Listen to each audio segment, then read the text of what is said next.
Peace be with you. My name is Scott Alexander. I'm professor of Islamic Studies and Christian-Muslim Relations and director of the Catholic Muslim Studies program here at Catholic Theological Union. And it's my pleasure to welcome you to this evening's event. Not only is it a day where Muslims and Catholics come from all over the country, people who have been building relationships of friendship and trust for, in many cases, for many, many years, to talk about how we can together contribute to the health and vitality of our respective faith communities, and how together those faith communities, locked arm in arm, can contribute to the upbuilding of the human family and particularly to our civic society here in the United States of America. So when we always gather, it's auspicious and a very blessed occasion in that respect. But we deliberately planned this dialogue for this time in March on this day because this is March 25th, and in the Catholic liturgical calendar, it's the Feast of the Annunciation. And we were talking earlier this morning how the Annunciation, the Feast of the Annunciation, is actually a national holiday in Lebanon. And the reason for that is because the Annunciation is one of those moments in sacred history that's memorialized not only in the gospel traditions, but in two beautiful pericopes in the Holy Quran.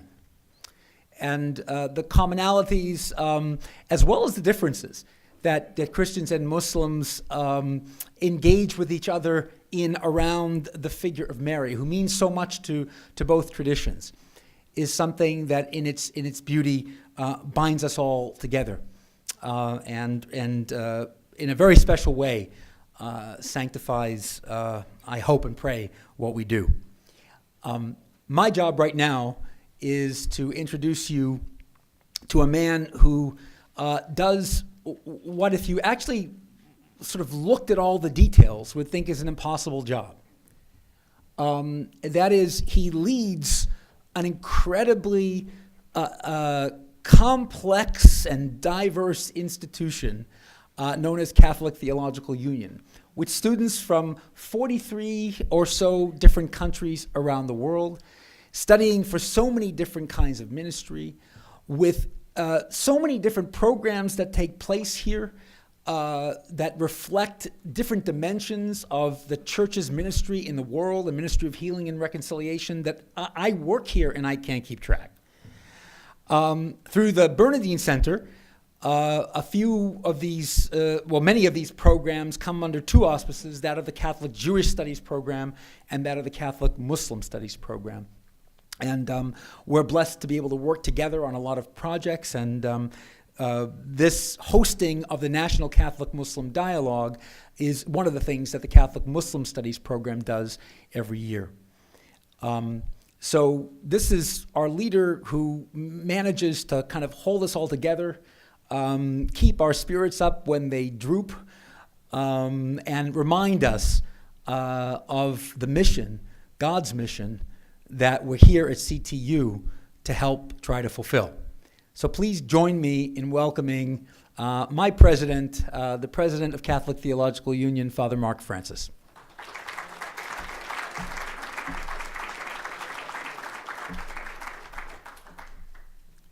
Thank you, Scott, for your very generous introduction. I'd simply like to welcome you on the part of Catholic Theological Union to this wonderful evening. CTU, from around the year 2000 when Scott came, we basically turned toward our Muslim brothers and sisters and said we need to be able to dialogue and to know more about Islam in order to be good ministers, in order for us to be able to minister to the world in which we live. And so from that date until today, we have tried to be faithful to that. I am also extremely happy that we are able to show our tangible and dedicated and focused concern for the elements of Islamophobia that have surfaced in the world in the last couple of months. I am happy that you are here. I am happy that we are able in a tangible way to show our support to our Muslim brothers and sisters as we move forward and try to really do away with the fear and ignorance that sometimes affects many parts of this world in terms of Islam. And so on the part of all of CTU, I would like to welcome you most sincerely. Thank you for being here, and I look forward, as you do, to the discussion that we're going to hear this evening. Thank you very much.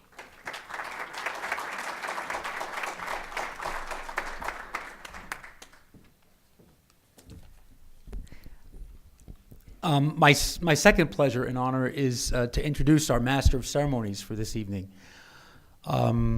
This is a man who's not that much older than I am, but who I definitely see and have always seen as a mentor, spiritual father, elder brother, particularly in the work of dialogue.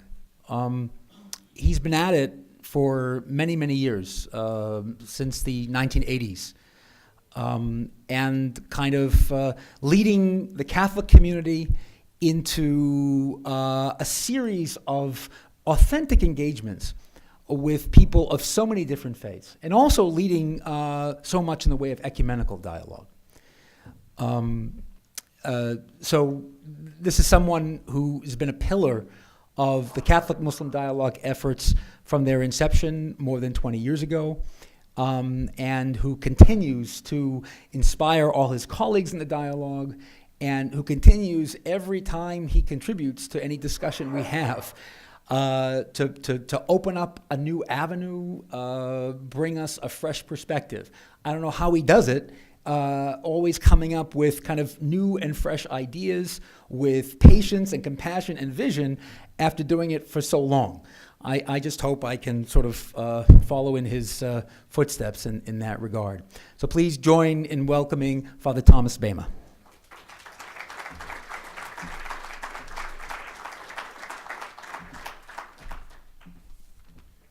Thank you, Scott, for that generous introduction. The answer is coffee.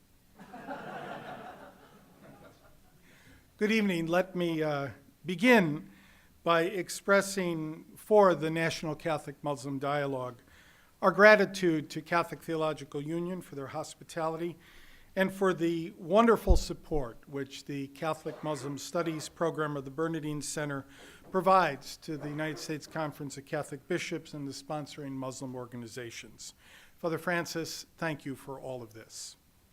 My role up here tonight is, first of all, to introduce our speakers and the panel for tonight's public program. I'm going to do all the introductions now so that we can move the program along smoothly later, and you also have a little sheet that gives you most of the information as it goes along, even with pictures to identify people. So the first part of tonight's program will be two addresses by the co-chairs of the National Catholic-Muslim Dialogue, Cardinal Blaise Cupich, the Archbishop of Chicago, and Sheikh Abdul Khan, who is the chairman of the Sharia Council of the Islamic Circle of North America and a member of the Fiqh Council of North America.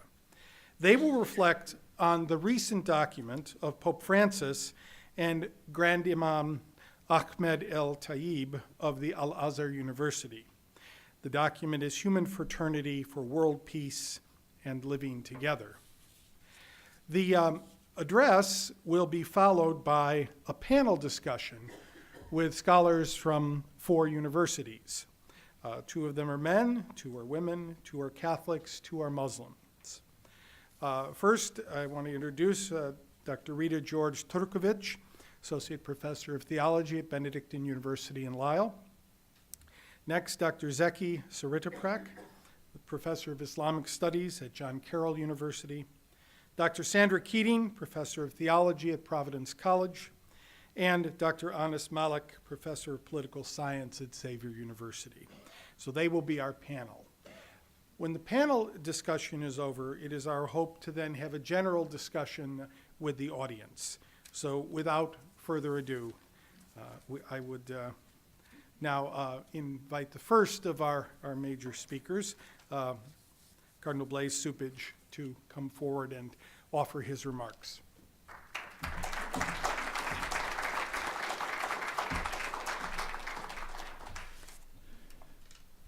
Assalamu alaikum. Peace be with you. Good evening, everyone. It's good to have all of you here tonight. I was so glad that Scott didn't take the opportunity just to tell you that there were only 9 more shopping months till Christmas.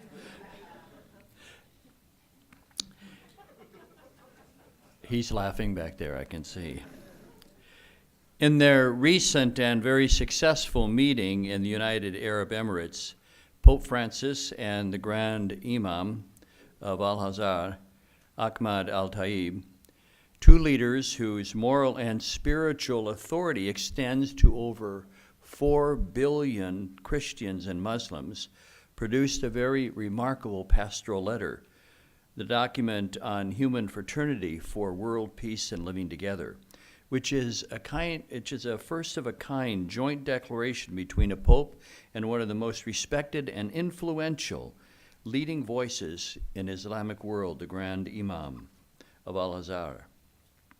The publication of this statement on human fraternity testifies to the profound respect and friendship that exists between the Vatican and al-Azhar, and it is a sign of the good that is possible between Christians and Muslims, and can serve as a corrective to a very false narrative that our 2 faith traditions are completely at odds, are fated to be enemies, as the Grand Imam reminded us in a speech he delivered in 2016 at the Ecumenical Institute in Bossy, that between Christians and Muslim, there can only be a clash of civilizations.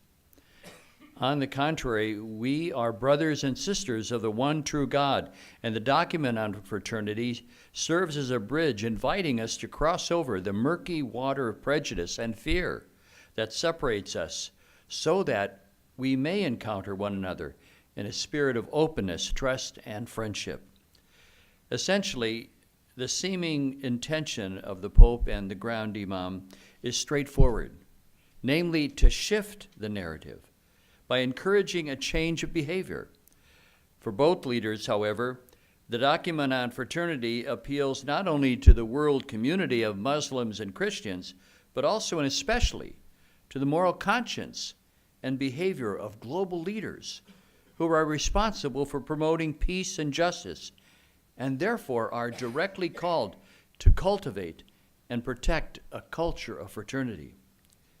This is why, together with one voice, the Pope and the Grand Imam said this: "In the name of innocent human life, the poor, the destitute, the marginalized, orphans, widows, refugees, those who have lost their security, victims of destruction, calamity, and war, we who believe in God and in the final meetings with Him and His judgment, on the basis of our religious and moral responsibility, call upon ourselves and upon the leaders of the world, as well as the architects of international policy and world economy, to work strenuously to spread the culture of tolerance and of living together in peace, to intervene at the earliest possible opportunity to stop the shedding of innocent blood and bring an end to wars, conflicts, environmental decay, and the moral and cultural decline that the world is presently experiencing," end quote. Both the Grand Imam and the Pope are calling on all leaders to cultivate fraternity on every level of society, without the sense that you are my brother, you are my sister. The culture of fraternity will not emerge, and attempts to put the dignity and the well-being of fellow humans first will continue to be a challenge for all of us. So how do we foster this culture of human fraternity? The Pope and the Grand Imam urge in response that we get about the work of promoting a culture of encounter and fraternity that is not a utopia, but rather the necessary condition for living in peace and leaving for future generations a better world than the one in which we now live. The way forward in building this culture of fraternity requires, according to them, 3 fundamental steps. First, establishing and nurturing dialogue, which we are about today in our work. Second, striving for cooperation in our daily encounters with one another and in the public square. And finally, patiently working towards mutual understanding of one another's beliefs and practices. So let's look at each of these just for a moment. In our Catholic tradition, dialogue is at the heart of our relationship with God, who calls us to live in communion with Him. Dialogue is much like a dance, a back and forth communication of love between God and each person. Yet it is a dance freely undertaken, involving a choice, for freedom is constitutive of what it means to be a human being. Our free decision to respond to this loving invitation to communion and dialogue with our Creator is always connected to one's neighbor, precisely because humans, as our sacred texts make plain, are made in the image of God. This is why the Catholic Church teaches that love of one's neighbor is inseparable from the love of God, which is also hinted at in the Quran, which says, "People, we created you, all from a single man and a single woman, and made you into races and tribes so that you should get to know one another." And so, authentic dialogue requires that we strive to remove the barriers of pretense and subterfuge that so often accompany speech. For as I mentioned, to be in dialogue, one must always reckon with the absolute dignity of the person before us as one who bears the image of the Creator. Authentic dialogue betokens the truth of the person, and in word is sacred. With this understanding in mind, dialogue involves a commitment to move beyond the prejudices and stereotypes of selfishness and self-centeredness that too often mark our speech with one another and serve only to destroy fraternity. Simply put, we must strive to retrieve an understanding of dialogue as a gifted capacity to respond to our Creator. And in doing so, remember that God invites us to loving communion with Himself, most especially in and through our neighbor. The second ingredient for building a culture of fraternity involves mutual collaboration, which is the action of work and of human fraternity. If dialogue is understood to be a response to God's invitation for communion, and the locus of the invitation is to be found preeminently with the human person before us, dialogue thus tends towards the building of a culture of togetherness, which is another way of speaking about fraternity. As we take up the work of the National Catholic Muslim Dialogue, I would suggest that fraternal collaboration between Christians and Muslims must always be concerned, therefore, with the human person, whose very dignity is grounded in the fact of being made in the image, no matter what their station in life may be. The Pope and the Grand Imam understood this keenly when they said, "We believers are called to express this human fraternity by safeguarding creation and the entire universe and supporting all persons, especially the poorest and those who are most in need." What does this mean? What does this understanding of collaboration entail for Christians and Muslims? Given the obvious disregard for the dignity of persons that is apparent in so many ways throughout our nation, and I would say the world, to collaborate with one another entails working to ensure and safeguarding dignity. More concretely, it requires of us to strive for justice wherever the dignity of the human person becomes threatened, from the moment of conception to natural birth, to natural death. Present threats to the unborn, the sick, the elderly, should be our common concern. And that is especially a topic present in our own state politics these days. So too must be the question of bigotry and racism. The treatment of Muslims in American society and Islamophobia are real and impacts the lives of so many innocent brothers and sisters. Catholics especially should be sensitive to this reality, as so many of our ancestors in the 19th and 20th centuries, right up to the presidency of President John F. Kennedy, were more often than not held in suspicion and targeted as un-American by the general population.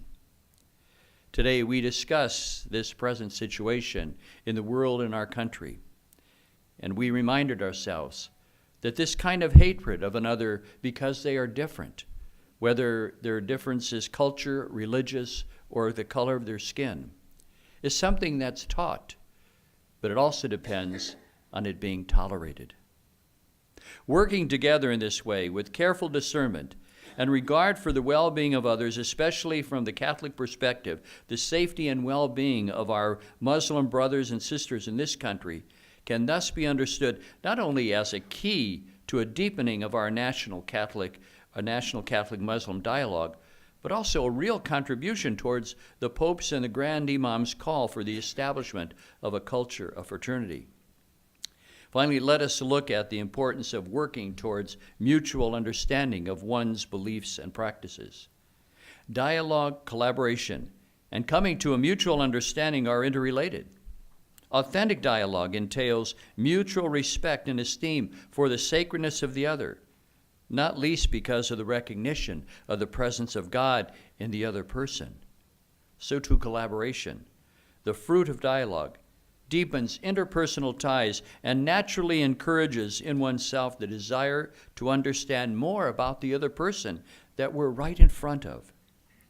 When a Christian has been in dialogue with Muslims over a period of time, it is natural to develop a kind of holy curiosity about the history and the culture of our Muslim brothers and sisters. After all, we want to know more about who the other person is and what they care about. And it goes without saying that greater understanding leads to an ever-increasing capacity for empathy and a more profound communion with our dialogue partner. And in my opinion, it is this profound communion which marks the kind of fraternity called for by the Pope and the Grand Imam. This very important document of the Pope and the Grand Imam is one that we should read and reread time and again, for it lays before us in prophetic fashion the drama that is unfolding before us and the choice we must make for the future of the world.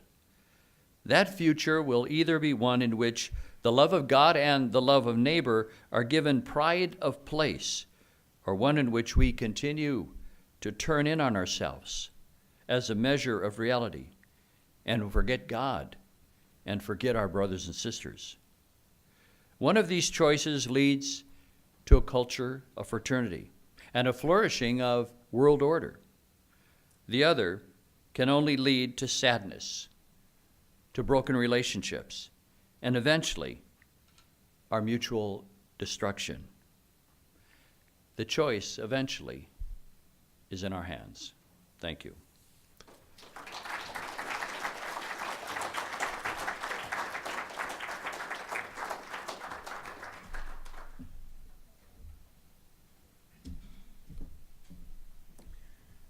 Now I invite Sheikh Abdul Khan to please come forward for remarks.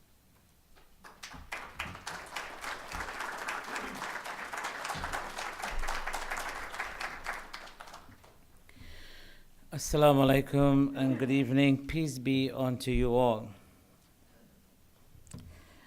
When I was a child growing up in a little unknown village in a very little known country in South America, apart from reading the fantasies of the Arabian Nights, I would read and hear stories about wars and fighting in the olden days. And I would often ask my mother, what happened to the rest of the people who were not fighting? Shouldn't they have made peace? couldn't they have stopped the wars? I was unable to put the question in a more rightful way. Don't they have a moral obligation to end the wars and brutality? Or better yet, is this really what God wants us to do, fight and kill each other? What can a poor village woman answer to this ambitious mind, other than to say, perhaps they were scared? I recall once that I said to her, I wish I was born in that time. I would have sure put this war to an end. Well, Abdurrahman, good luck. Welcome to the 21st century. Brothers and sisters, fast forward to our time. We don't read, but we witness wars, genocide, massacres, and they are taking on new dimensions, whether in the name of religion, in the name of God, in the name of economics or political power, the rich squeezing out the very blood of the poor, social inequalities, immigration laws, anything and everything that can cause a war. And what we come to realize that there is an industry, a $200 million industry of Islamophobia that mass produce hate in wholesome quantity to the society. When almost every other day from the front line and the headline news preaches hate against Islam, what do we expect? Much of what is happening is also caused by some very powerful elected officials and dictators who perpetuate hatred in society. Instead of calling for unity, peace, and justice, they use hate to break society and cause all these attacks that we are seeing. It is about time that we hold our politicians accountable for them to create a cohesive society where we all feel that we belong without fear for our color or creed. One can imagine that after a brutal massacre of 50 Muslims in a mosque, that an Australian right-wing Senator Fraser Anning would place the blame on top of that to Muslims to such an extent that his prime minister had to remark that the remarks of Senator Fraser Anning blaming the murderous attack by a violent right-wing extremist terrorist in New Zealand on immigration are disgusting. Those views have no place in Australia, let alone Australian Parliament. Even though he himself might have made a few jabs at immigration to Muslim, he had to make this statement. How heinous is that statement from that senator? My dear brothers and sisters, in the most recent times, how many massacres and slayings have taken place and are still happening. Some of our own members of the National Christian Muslim Dialogue could not attend today because their communities have been either threatened, their imams were given death threats, and they were bombed, scared in some of these masajid, that they couldn't come here today. These are real. The hatred and Islamophobia is real. Whether it is Christchurch in New Zealand, and what I was thinking one day about the name, Christchurch and a masjid. how closer can you get? For both represent a love of God. I mean, if you did it somewhere else, it's still wrong. But when the name of Christ and the name of a church and in a masjid in that area, it is really going beyond what decency can even be. One of my friends from Australia, he said as they were coming in for the funeral, he met a lady standing up with a 1-year-old baby at the airport to welcome anybody, to speak to anybody. And I'm sorry if I get a little emotion here, because ever since that incident happened, I don't think there is a day passes by that I have not cried. And I'm sure many of our Muslim brothers and our non-Muslim friends have all shed tears of what has happened. And she was there with her 1-year-old baby to meet anybody to talk to. And so she met my friend who was a journalist, and they exchanged some numbers. And by the evening, she wrote to him. And she said, "For us, this tragedy has broken our hearts and souls. To know this happened to innocent people in our city. I moved to Christchurch after the quake. I live in Hawke's Bay, and I have known the city in dark times during the earthquake, but this time it is much darker. When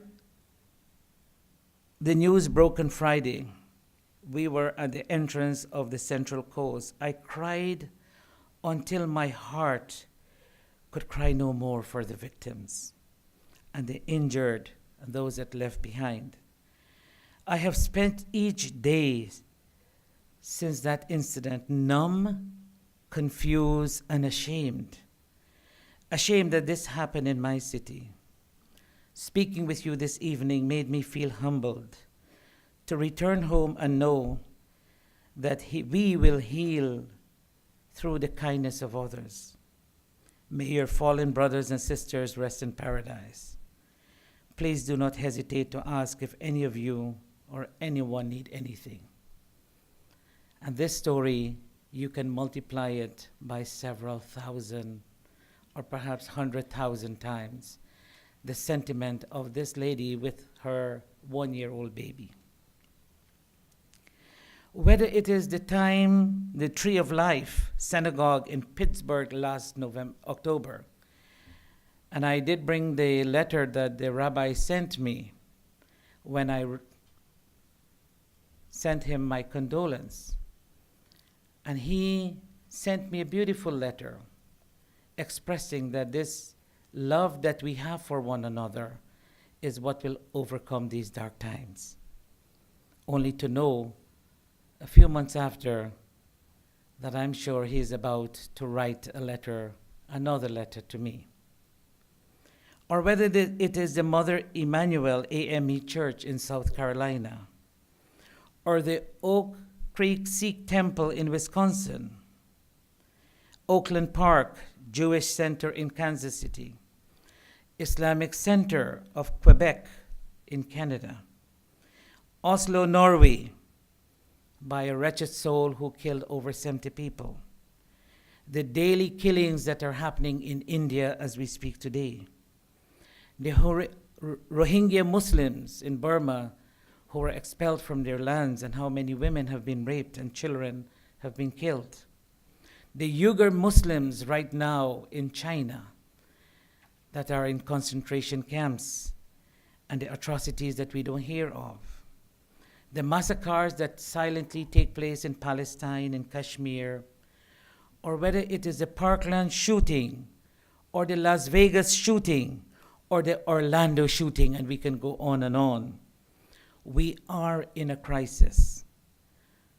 But what is this crisis? We can call it hate. But I think about it, I think it is the crisis of the soul, the emptiness of the soul that have been poured out, and now the devil rests therein. These acts of terror has no religion, it has no color. It is an empty soul where the devil inhabits. The human beings have lost their purpose of life if they end up with such hate.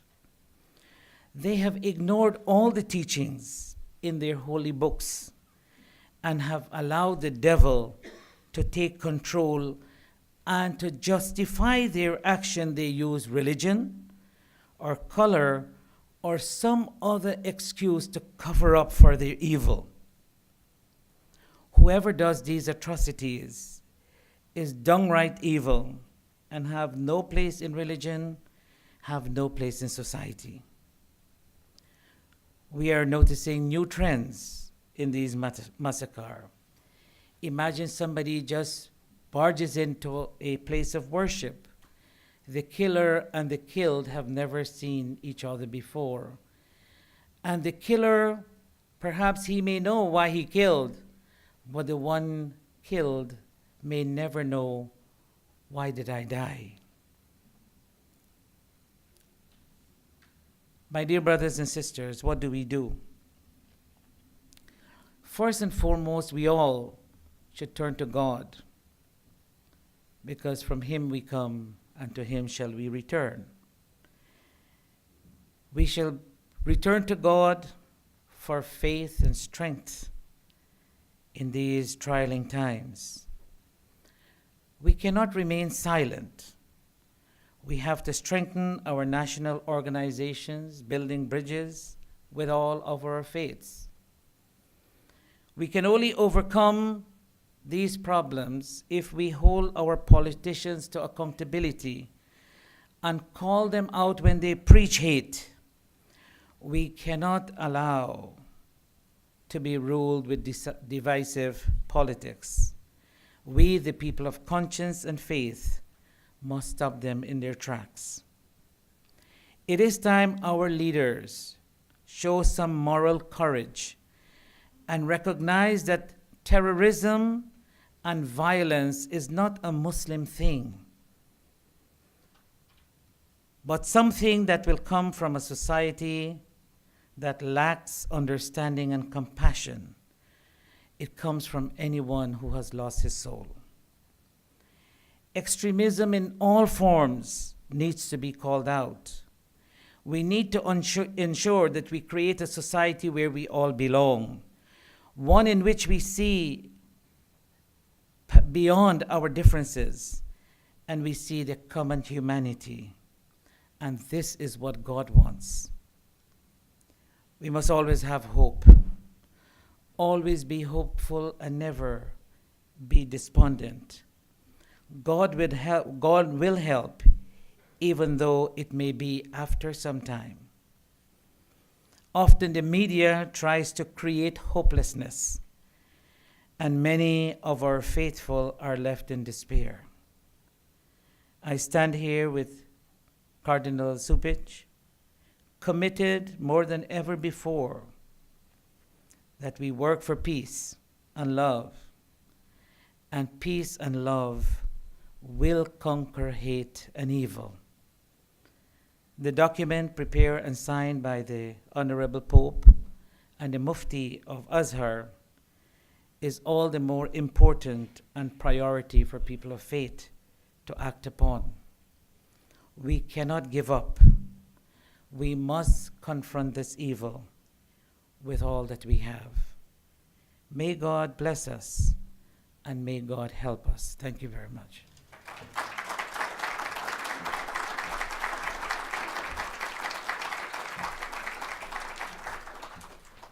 The eloquence and the heartfelt nature of these words, I feel moved on an affective level that is it's hard to articulate as a political scientist. I feel moved as a person, as a human being, and I personally don't see how we can anywhere listen to this this careful recitation of the centrality of our fraternity and the tragedy of missing it without being profoundly moved.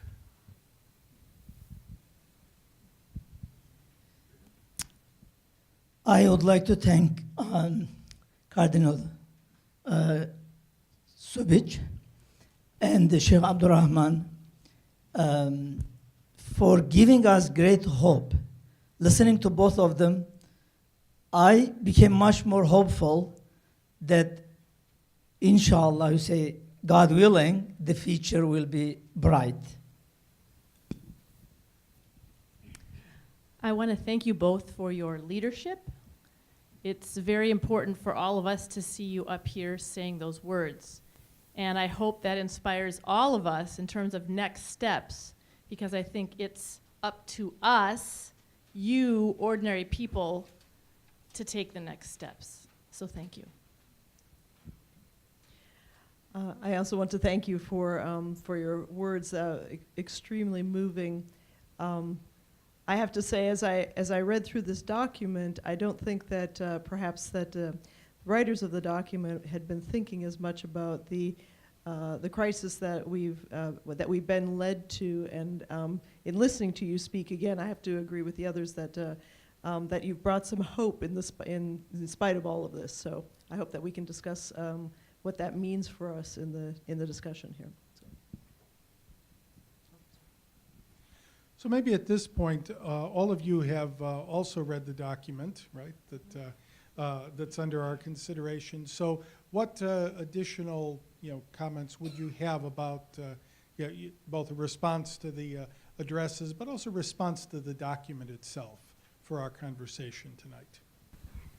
Cardinal Zupic in his comments mentioned love of God and love of neighbor, and I really find these, as have others in the previous document called A Common Word Between Us, and in other writings, to be central to the covenant that makes us part of a productive and self-governing society and a successful civic order. And my comments are really, they take that as a backdrop. And so about the specific document, I want to add language that myself, not as a theologian, I'm a political scientist, find really reverberates, and it is, I find it to be profoundly important at our moment. So we have this time of not only the loss of soul, as Sheikh Abdurrahman Khan mentioned, but also an increasing isolation and a polarization. And at this time, I find that this document is really breathing life into our social commons. It's revivifying our social commons. It's motivating, supporting, and empowering our dialogue, of course, not only our national Muslim Catholic dialogue or the regional ones, but also the many informal or formal dialogues that in other arenas that we're not as familiar with. But I want to emphasize that going beyond dialogue is one important part of it, but there's another element, perhaps what may be called the dialogue of life, but the term I'm going to use here is artisanship. And in artisanship, to explain this, we think about the artisan. The artisan is a craftsperson who brings together diverse, different materials and combines them with a vision for something good and tries to make something good and create something good or construct something good out of these materials.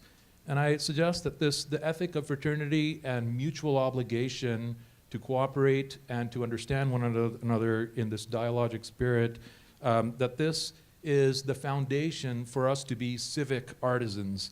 In other words, as artisans in the civic sphere, bringing people together to try to make something good, to try to address common problems, to try to solve common collective action dilemmas. And the four themes that I found that are interrelated and that kind of jump out at me as broad areas are, first of all, the idea of justice, and the sense that while the document does not use precisely this language, it's indicated at several junctures, the sense that part of the pursuit of justice is opening meaningful avenues for the redress of grievances. There are heartfelt grievances out there, and people need to feel that there's a hope for redress. Secondly, the whole theme of equality and the sense that our economic and social inequality is ripping at the fabric of our well-being as a community and as a profound threat. And the third one, sustainability, really has to do with the fact that business as usual, continuing on the path that we're on, is leading us to a tragedy of the environmental commons. And this tragedy of the commons can be avoided if we can act collectively, in many spheres to adjust our direction. And finally, closely interrelated to all of these is the goal of security and the fact that people are living in a time of anxiety and a sense of insecurity in that the dignity of their person is not safe. And we've, of course, seen this horrific example of it. And I find the words of the Holy Father, the idea of thirsting for peace, to be particularly moving in this regard. Now, speaking more directly as a political scientist, I'll say I study collective action. I'm interested in collective action between different religious communities, collective action for the common good. And a core insight from political science is that there's every possibility that individually rational people will produce a collectively irrational outcome. That, in other words, pursuing self-interest in a narrow way without coordinating with others will produce a bad result, a collective bad that no one really wants. And so how do we avoid this? Well, one of the key insights from the research in political economy and political science is that uncertainty about the other is at the heart of collective action problems. In other words, it's a major obstacle that we don't have much certainty about who the other is, what they want, and how they will behave. And you can divide this into two categories, into the problem of information, just simply understanding what the other is about, and also the problem of trust. What can you accept and believe that they will do or behave in the way they have said that they will behave? And this document has the potential to reduce uncertainty by improving our information about the other, as well as improving our sense of trust of the other. And I think this is, in this sense, it's absolutely crucial, but how real it becomes depends entirely on what we do. And so this question is, how do we then make this real? And of course, we are part of a dialogic group, and there are other efforts at dialogue. I can imagine lots of local arenas, from things like working on local social justice issues to my own research project, which is coming up over the next few months, where I'm studying the effort to manage traffic and parking around a religious center. Seems that is a local collective action problem. And in general, figuring out our best practices and sharing these with each other. And the phrase that I'll use that is also a phrase from the literature is that this is about us being intentional norm entrepreneurs. In other words, this way of thinking about a relationship has been suggested, has been promoted, has been given in this fine document. And we can, by giving this life, not only improve a particular arena that we're engaging in, but set up models that others will hopefully emulate and produce a cascading effect. And so what I would say is that this document lays out a strong framework for putting into life the open-ended mutual obligation that we have to pursue the common good. And to make it real, we must draw on the document to help constitute civic artisanship for problem solving. And I'd like to turn to a Catholic next. So Dr. Rita George-Turkovich, if you could offer the next set of comments. So I will reflect very briefly on the notion of sisterhood and brotherhood highlighted by the title of the joint document on human fraternity. The idea of kinship as the basis for interreligious dialogue is not new.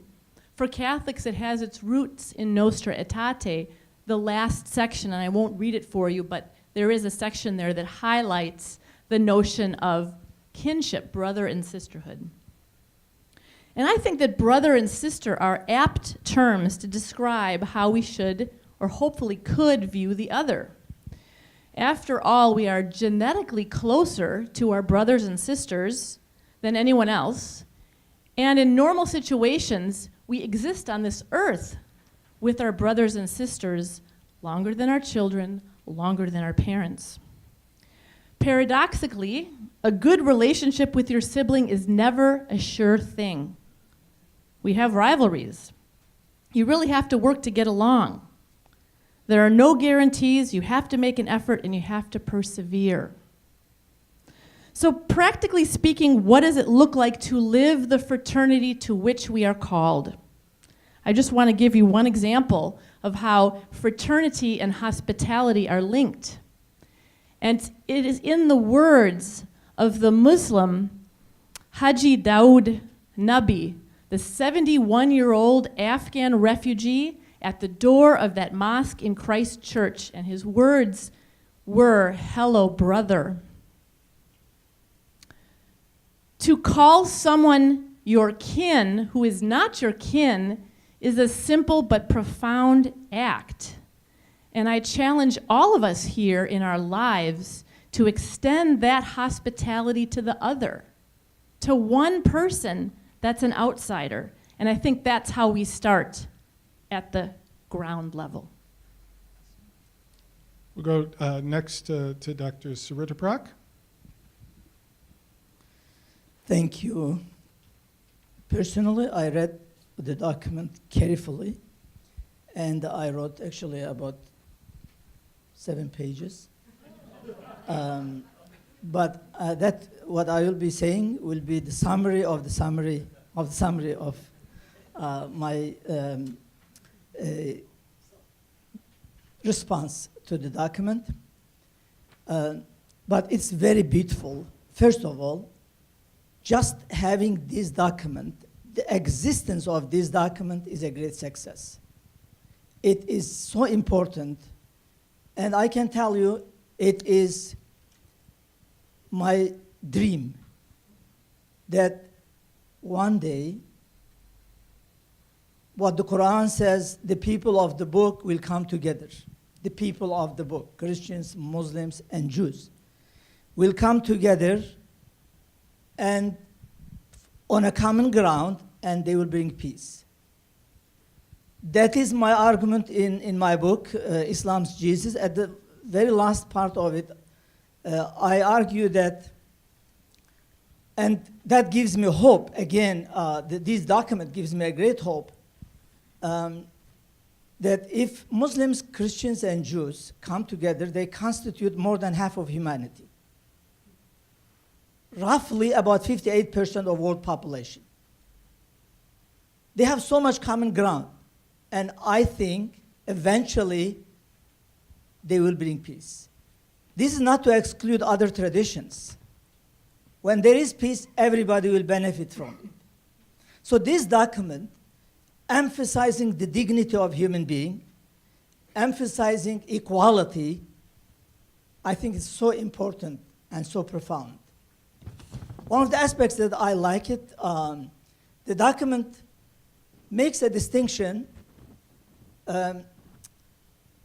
when it speaks of the modern civilization, modern day modernity, and I like it when it says some positive things about modern civilization, such as science, medicine, technology. There's a great development in these areas. This is positive, this is very beautiful. But there is a great emptiness of soul. And that is what we need. That's why when I studied, I look at the document, I remember one of Islamic scholars says, a person cannot be happy if you put his body in paradise and his soul in hell. They cannot be happy. So we need to make soul also in paradise. And I think this document is a great step in this regard. And I am hopeful when the Pope gave a beautiful talk about the importance of dialogue at the joint session of Congress, it gave me a great hope. And now he even took a greater step, and then with a great Sheikh of al-Azhar, making this document, I think, inshallah, it will have a great impact on the Christian tradition, on the Christian world, and the Islamic world, and will bring people together. So there is no need for hopelessness. There is no need for desperation. We will do our best, and the rest, inshallah, God will help us. Thank you. Dr. Keating. Probably have about 10 seconds, right? Okay. All right, thank you. Well, one of the upsides of going last, or downsides, is that people have already said what you were going to say. So I will say something that I think has not been said yet. I can't emphasize, if you have not read this document, I can't emphasize enough that you should go and read it right now. It is extremely interesting, useful. I think it's it's a real moment in the history of Muslim-Christian relations that will really be unpacking for the next few decades. And there's so many things to talk about, but one paragraph that really caught my attention as a college professor, I've been thinking a lot about this.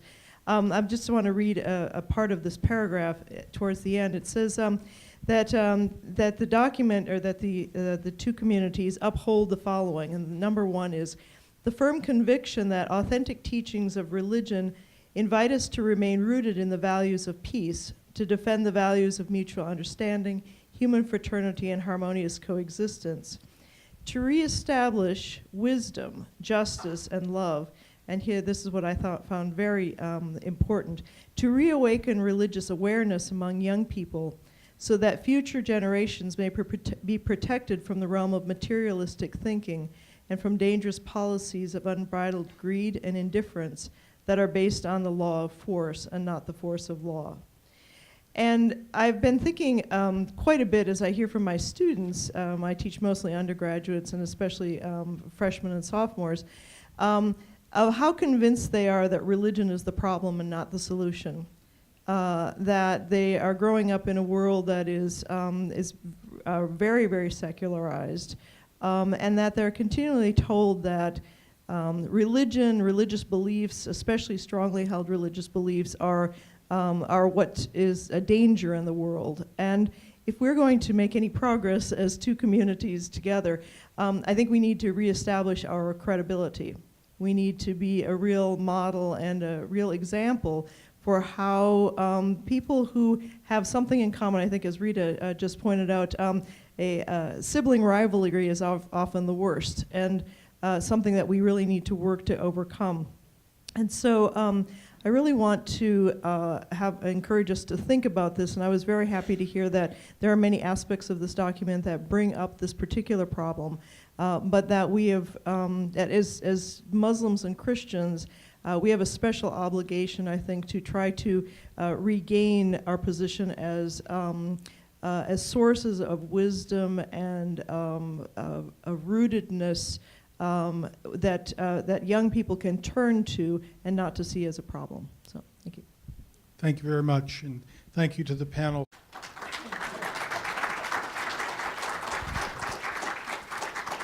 We're now going to go to the question and answer period where you'll have the opportunity to address the panel and the speakers about the topic tonight. Gentlemen here have the microphones, and so if anyone would like to start with a question, raise your hand on either side. Malik, what do you see as the opportunity for the Muslim-Catholic dialogue in relation to caring for our common home as being climate change as being the existential threat to humanity today? Thank you so much for asking that excellent question. And it's, even if we had a world where all nations had signed on to the Paris Pledge and were committed to following through on it, it would not be enough, because what we really need is society at large and large communities in a bottom-up way to also be committed to the change. The speed and the magnitude of what is needed demands that kind of effort. And we've done it in the past when faced with wars, so it's not impossible. But this is the kind of deadline that we're facing in terms of avoiding catastrophe of our climate commons, especially, not to mention biodiversity and some of the water issues that are rising, is just absolutely requires that. And so one of the most empowering things that I felt has happened in the past few years has been the encyclical Laudato Si, as well as the Islamic Declaration on Climate Change and some of those efforts. But rather similarly, even though that the encyclical document is so far-reaching and so thoughtful, I see that even at Catholic and Jesuit institutions that care a great deal about this, we have a lot of work to do to make real the kind of civic engagement and process and commitment that's needed for the change. And it is the fight for hope in the face of a difficult challenge is absolutely critical, and that's why the hopeful words that we've heard at the start and that I see permeating the Muslim-Catholic dialogue over these years are such a source of energy. But ultimately, the challenge is really is so far-reaching that it needs that community engagement, even if we had the societies sign on to it from the top. John Polakowski, Professor Emeritus here at CTU. Over the weekend, a leading Muslim figure who is a good friend of mine, nationally, even though he's based here in Chicago, was very positive in reflecting on what Pope Francis and the Cardinal of in New Zealand said about the attack on the mosques. Except he said he was disappointed by the fact that neither one of them in their statement used the term Islamophobia. And in his mind, he feels unless you name the disease, it'll be hard to combat it. I just wonder if you would share the viewpoint of my Muslim colleague. Go ahead, Dr. Surdepraj. Yeah, that's my opinion. I don't think that intentionally they avoided the term, because the term Islamophobia is very important. It's true. It is true, because there is Islamophobia, and it's a reality. Maybe it has not been so common like anti-Semitism. Anti-Semitism also is a reality, and now people have become aware of it. Maybe people have not become aware of Islamophobia yet, and I think it will be wonderful to be mentioned, but I don't think that when they condemn this terrorist attack, they intentionally abandoned this term. That's my feeling. I don't know. I'm not, I have not checked their hearts. Being from the Catholic tradition all my life, and I have not read this document, but I certainly see where these two leading religious figures from the two religions, Catholic and Islam, have come together and created what sounds like a wonderful piece. I worry a little bit about some of our conservative Christian neighbors.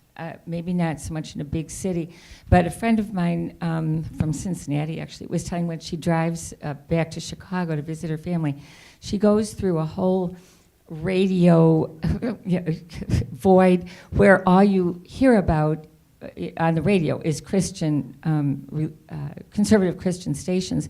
And they're so Islamophobic. They're always talking about, on these talk radio stations, which are Christian, about that Islam is not a religion. It's, you've heard it all before.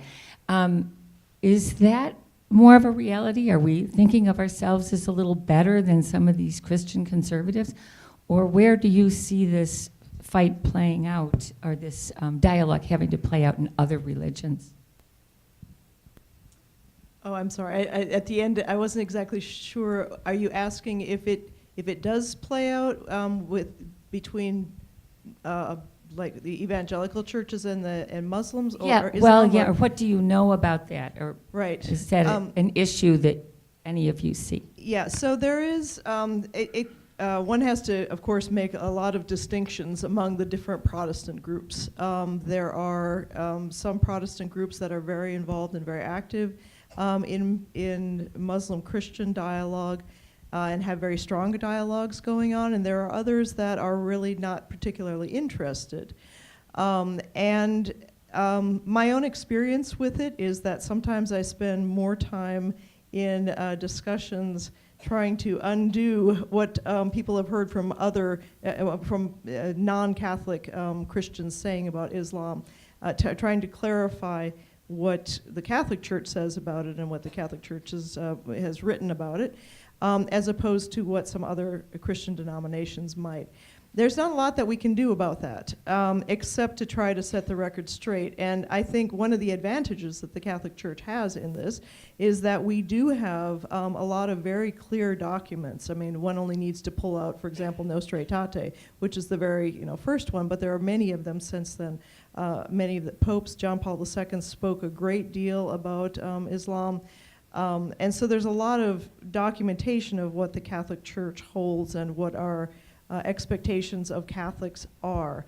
On the other hand, I'm very aware. In fact, one of the things that I've tried to do in my own work recently is to address this problem which has come up, the question of, do Muslims and Christians worship the same God? And in fact, there is a couple of Protestant writers who have written books that are become very popular and come down on the side of saying, no, of course they don't believe in the same God. So it's been something that I've taken up in my own scholarship of trying to address, why that response would be incorrect and how one would think about that, and also what Christians historically have thought about it. It's not consistent. Saying that Muslims do not believe in the same God as Christians is simply not historically what Christians have thought in the past. So and this is all kind of a long-winded answer in some ways to say that the Catholic Church is very aware that this is sometimes a real issue, because Catholics can say, for example, as this document does, we want to work together for peace, and be coming up against other Christian denominations. So yes, I guess maybe that's the answer. Okay. I just want to say it's also not just an intra-Christian issue, it's an intra-Catholic issue. And so I'm sure you can talk to your fellow Catholic brothers and sisters right here in Chicago about the same thing. And again, we have the resources. Nostra Aetate, 50 plus years. Have you read it? So we all, again, have a role in the intra-Catholic dialogue about that too. Absolutely. Another question. Over there. Dr. Malik, I think you very well stated that uncertainty about the other and lack of information leads to a lack of trust between people. And that's true in all human relationships. Can it be said, or to be fair to say, that in certain parts of the Muslim world or Muslim society, that there is such a thing, Christophobia? Because we speak of Islamophobia, anti-Semitism. Does it also exist in the Muslim Christians, basically because, again, of a lack of information and uncertainty about what Christians believe and what they seek to do? It's an excellent question, and I haven't heard the term used. My initial reaction is that anti-Christian, often vigilante kind of behaviors are a common phenomenon, or at least they happen often enough that there are a very serious socially incriminating facet of some of the places in the Muslim world that I'm familiar with, such as Pakistan, right? And and they're very often conflated, as is the treatment of other minorities, I should also say, such as Hindus or heterodox sects of of different types, and in some cases these are conflated with a kind of social movement organization strategy of mobilizing people by whipping up a kind of fervor, and it's to me not very different from a kind of supremacist agenda that you can find in lots of different places. So the label itself, I would have to think about it a little bit, because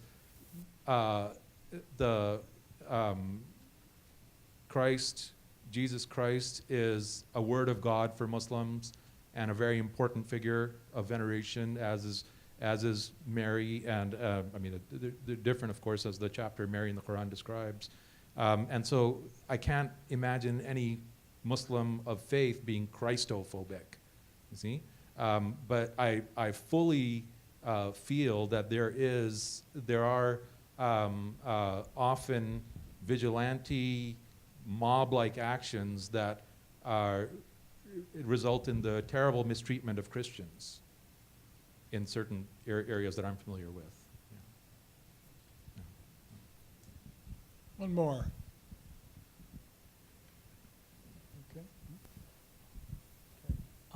Thank you very much for the interventions. I really applaud the quality of the panel, and I think that these kind of discussions are really important. My question is very specific, so no long comments. When I look at the context in the US, for example, there is also one thing that concerns me, is that this bias towards finding a common ground between the Judeo-Christian values and then trying to make this persona of that kind of values against the others, which comes back to your point of the uncertainty of the other being, in this case, the Muslim, whereby a common ground is trying to be found with some parts of the believers and not the others, and trying to create these artificial differences between different religious groups. So my question is actually, wouldn't it be more judicious to try to find a common ground between all kind of people of faith, rather than trying to be cherry-picking and selective in who constitutes those that share our values against those who do not? Because that also has a further waterfall effect when it comes to politics, and how certain politicians use that in order to legitimize violence, for example, against certain countries for non-religious purposes.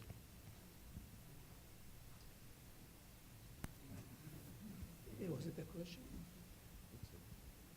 If I understand the question correctly, it's that, would it be more appropriate or desirable to have a kind of all-embracing platform to prevent outgrouping any one group and maybe making the target of violence? And I would say that I think this is true for probably many of us on the panel, as well as I'm guessing, but certainly many of the members of the dialogue that I'm familiar with, we're also involved in many other groups. And that it's, as my mentor, one of my mentors, Scott Alexander, said earlier, that just because we're treating cancer here, we're not saying that heart disease is not a problem. You see, so it's that, yeah, we're looking at one area, but the others are also important, and it's not meant to be an exclusive thing. And I think that certainly if we fell into the trap of simply, oh, it's not us and them, it's this us against those them, that is just replicating the problem rather than ending it. Let's thank our panel.